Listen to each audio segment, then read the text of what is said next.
What's up, guys?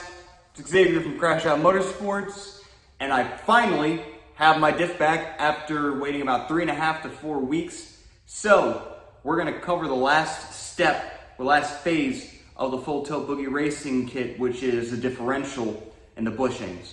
So I'm not gonna go over how to install the diff step by step because that's kind of outside of the scope of the full tilt boogie racing kit itself. But I'm gonna cover the shimming of the diff. We're gonna talk about the diff brace. And with those covered, that will pretty much be the complete bare minimum for the full tilt boogie racing install to prepare the IRS itself. So let's go ahead and let's take a look and let's get into it.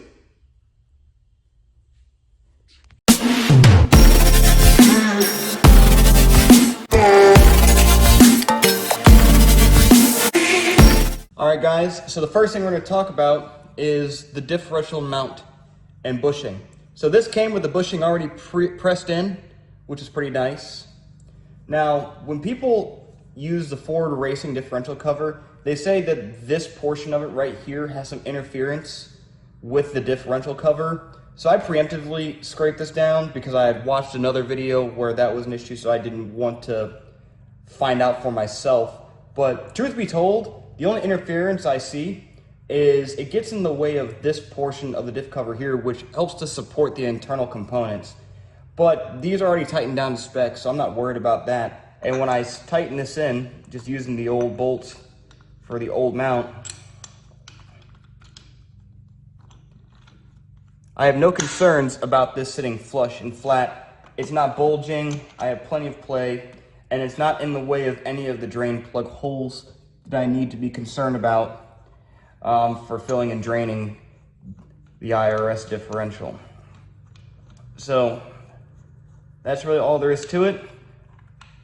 I'm gonna cover getting this into the IRS frame because I've seen that there's a couple different ways to do it. Some people have better luck with some methods as opposed to others. So I'm gonna go ahead, I'm gonna get this into the IRS and I'm gonna talk about the thing that worked for me in order to get this to fit nice and snug before we move on to talking about shimming the differential. All right, guys, so I've got the diff sitting in. These bolts are just starting to go through, but the way that I had to do this was I had to slide this over this bracket first, and truth be told, I just took a shirt and I tied it so that it could hold it all the way back. Then I was able to snake the front right there, and this set down, got it aligned, put the bolts through to verify that they would be in alignment, and so we are all good to go. So I am now going to put blue Loctite on these, tighten these down, then send the last bolt through. That comes right underneath this little flap, this little hole that goes through here. And there's a little welding bolt that we actually use to tighten. So that's gonna go through and that's gonna hold this whole unit together on the rear. And then we're gonna go on ahead, we're gonna start talking about shimming the diff in the front once this is done. And there she is, she's all done. Now I'm electing not to torque these down to their final spec just yet, all three of them, because I'm still gonna do the front. I'd like to have the front squared away as well so I can torque all these down at once. But all these bolts have Loctite on them. They're all ready to go. So now let's move on to the front with shimming the diff from the front. All right, guys, so now we're gonna move on to the front. Just a little note, if you happen to have had someone who's owned this car previously, who's done like poly bushings, you might run into having these in there, just little sleeves. Nothing unlike what you saw when we were doing the subframes, the things that slide inside of the bushings themselves. I had them, these little rubber holders. So I just took a mallet, lightly tapped them out, and then I was able to get to this part here. Now, the way that this stack is going to go is I have just the regular shimming washers. There's 6 of them. Yep, 6 of those boys. Now we have 2 of these convex, I want to say. Yeah, it's been a while since I've talked about convex and concave, but I think these are convex washers. And then you have the starters that actually fit into the differential itself. So this is going to go on the top, like so. And then we're going to take the convex and put that in. and then we're gonna finish with a flat washer for the top. Now for the bottom, we're gonna do this one, and it's gonna be the same stack. That one's gonna go there. And all 5 of these should also then be able to fit like so. So this on the bottom is gonna look like this with the 5 at the bottom, the convex, and then this being stuck into the diff itself. And then this one's going to sit on top like so and go in there.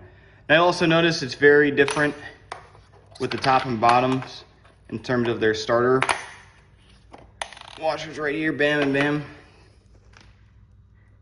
This is to accomplish the ideal pinion angle so that when we mount this back into the car, there isn't a significant difference of the angle of the pinion here and the drive shaft output on the transmission side. So make sure that we maintain the proper OEM spec angle so we don't have the drive shaft shaking once this is back in the car. So I'm gonna go ahead, I'm gonna put these in, and then I'll show you what that stack looks like prior to torque down as well as after torque down.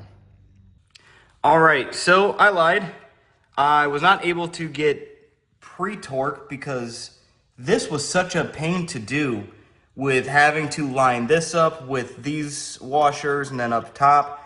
Lining that up proved to be a real pain for me. So on this setup again, we have the main one, and then there's a convex and one washer. Up top, one flat washer, and that applies to both sides. Now, you'll see videos where they're fitting 5 flat washers on top of the convex and then the main. I was only able to get 4. That's acceptable per Full Tilt Boogie Racing's instructions for installation. Some of these will fit 3, some will fit 4, some will fit 5. Mine was 4. And in order to do this specifically, I had to loosen these bolts here for the control arms to get the additional play here. And then I had to pretty much sink a bolt through to try to get them to line up on both sides, which was a pain. I ended up unscrewing the one that goes into the differential mount here, so I had play in the rear to get this one in particular to align, which was really difficult. Once I got them in, then I torqued it all down. It's not again torqued to spec yet. I'm gonna do that now, but that is all in, and that's what the stack looks like. If they have like a little bit of a protrusion, that's acceptable. That happens on both sides. And I also have the convex washer kind of sits inward relative to the top flat washer here. That also applies to both sides. That is acceptable. I'm gonna finish tightening these down. And as you'll notice, this one is already it's a lot tighter because this one was the more difficult side to get in, whereas this one has play right there. So I'm going to go on ahead and get that all finished up, and then I'll show you the finished product once everything's tightened down to spec. All right, that about does her in. So no more play here. She's all torqued down to spec on both sides. I decided to use Loctite on absolutely everything. I'm sure some people may disagree that it wasn't necessary for here or there. I just, for safety, because I really don't want to go back and tighten these later if I can avoid it. But again, I have 2 of these left because I was only able to use 4 per side, which is no big deal. Extra washers. And this is it of the entirety of it all put together in the car. Every bolt's there. Of course, since I have this out, I decided to draw on it, write my name, Crash Out Motorsports, all that good stuff, because this is my first actual big project. Yep, she's tight here, torqued on these 2 bolts, torqued on the bolt that holds it to the subframe. That's everything. And I think this looks amazing. We now have a functional diff in there. And so now I'm in the process of tightening up the 10 bolts, torquing those down in a star pattern for 10 sides for the diff cover to make sure that's sealed properly. And next, as far as I'm tracking, it's figuring out the springs, the cups for the springs, half shafts are going in, sway bar, and then she's about ready to go back to the car, guys. So that, in short, is a fully full tilt boogie racinged out bushing IRS system at this point.